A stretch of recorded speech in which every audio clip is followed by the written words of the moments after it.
Here we go on this Friday from the national headquarters of RT America here in our nation's capital. Hello again, everybody. I'm Rick Sanchez. I want you to start by taking a look at this video.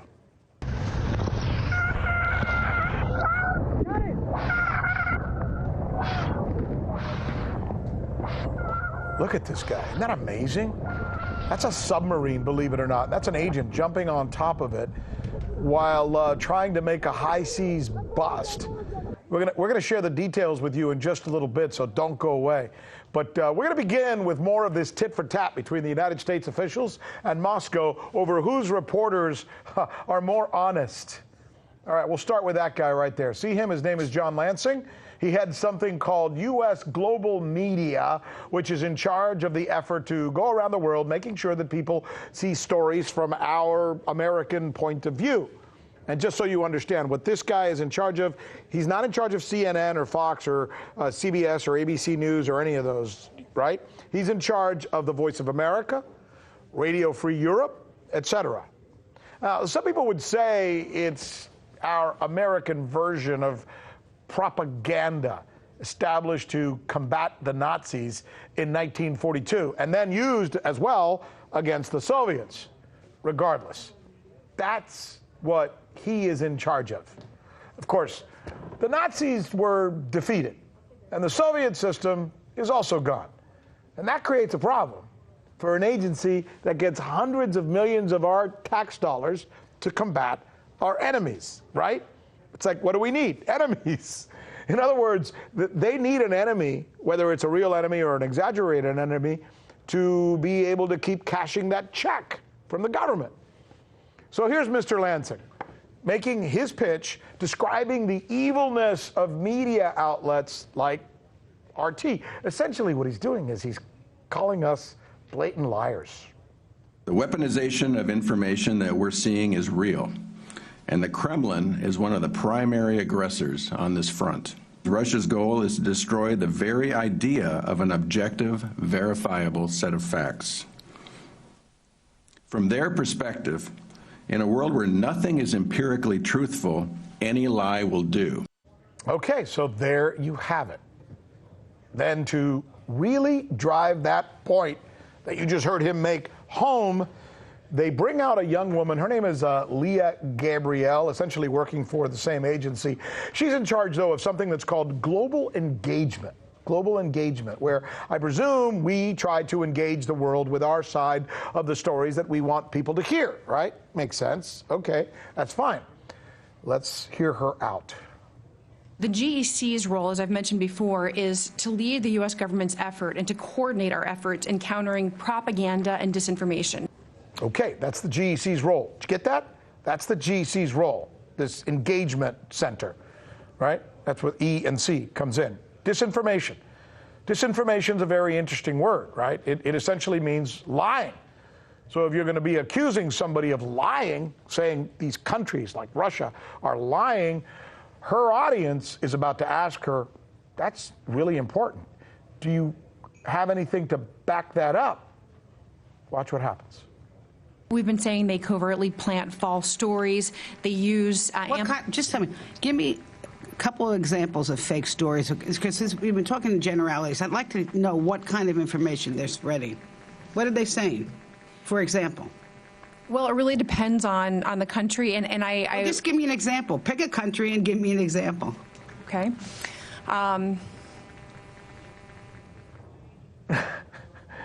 You almost feel sorry for her, right? Sometimes it's not what you say. It's what you don't say that says it all. This is the News with Rick Sanchez, where we believe it's time to do news again. I kind of hate to be put in this situation where we have to defend what it is that we do, what I do. But then again, it's not every day that you get called a liar. That's a pretty strong word. Think about it, liar. So let me just once again, for the 20th time on this show, say this. I invite anyone to come to our studio here in D.C., spend some time with us, attend our editorial discussions. Come see us. We're here. The door's open. listen to us argue about the merits of the stories that we put on the air, see the diversity of opinion that exists in this building, left, right, center, people from different countries, different races, speaking different languages. It's kind of cool. You'd have a blast here if you came here and you wanted to do a story about what we're doing. And by the way, and if you want to address your concerns live on the air and tell us what you think we're doing wrong, maybe we can invite you on as a guest and sit right here where Michele is about to sit to talk to me about this story. Look, I mean, let me just be really transparent with you, okay? We're not influenced by a sales department that tells us, what stories we have to do based on, what we've sold or the advertising that we have on the air. We're not influenced by a board of directors that has ties to major multinational corporations and influences. And at least since I have worked here, and I started back in October, I've never once gotten an instruction from the Kremlin or Putin, nor do I know anybody here who has. Now, are we perfect? Far from it. In fact, absolutely not. Sometimes I can't stand our coverage. But I also hated the coverage when I worked at CNN sometimes. And I hated the coverage when I worked at NBC sometimes. And I definitely hated the coverage when I worked at Fox sometimes. So, okay. With that said, here is news with Rick Sanchez correspondent Michele Greenstein, whose coverage I generally like. Why, thank you. I should hope so, because we share coverage. I just thought I'd throw that in there. This is interesting that he's making these accusations about RT in specific, but all Russian media in general. That's right, Russian disinformation, right, coming from the Russian government specifically. So this was occurring on Wednesday at a U.S. House Appropriations Committee hearing. So let's actually take a listen to Nina Lowy. She's a U.S. House representative. Let's listen to her speak about what she calls these Russian disinformation campaigns. Okay. Russia and others who do not share our values continue to utilize communication tools from traditional print to social media to targeted ads to do harm.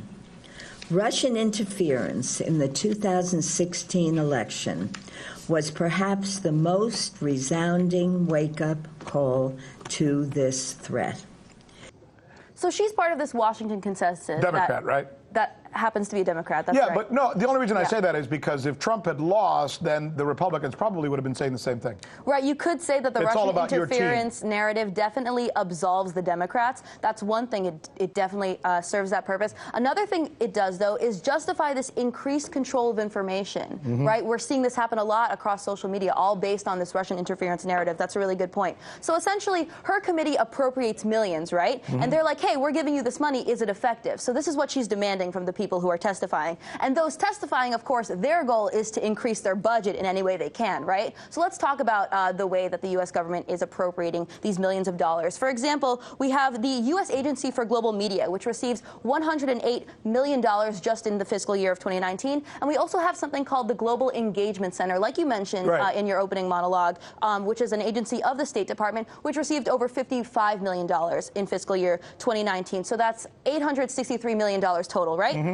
Let's listen to the CEO of the first of those, the United States Agency for Global Media. I don't know exactly what they invest in RT and in Sputnik and in other Russian media, but I know that it's more than what the United States government invests. Of course, all media in Russian is 10 times, 100 times? I think it's around a 10x factor, absolutely. So this guy, John Lansing, what he is essentially saying is that the Russians are spending gazillions amount of money. 10 times, right? So that happens to be wrong. Like I said, we have his budget alone is $808 million. So stop. Yeah. Apples for apples. Yeah. What you just said, I want to make sure the viewers this is not lost on them. Right. So Russia spends how much? Russia spends on RT, Sputnik, and RIA Novosti combined $440 million in 1 year. And how much does the U.S. spend to do the same thing? So his agency alone gets $808 million in 1 year. But he just said that Russia spends 20 times more than he does. He said 10 times, right? Who knows where he got that from? But it's interesting that he wasn't charged with backing that up in that hearing. He kind of just threw it out there, and everyone on the House committee is like, yes, let's that sounds give him the about benefit right. of the doubt and assume that he just thought that, so he just just threw it out there. Right. Well, Maybe he's not lying. It kind of looked exactly like that. It looked like he made it up on the spot. But the U.S. Agency for Global Media, let's talk about his organization that he's the head of.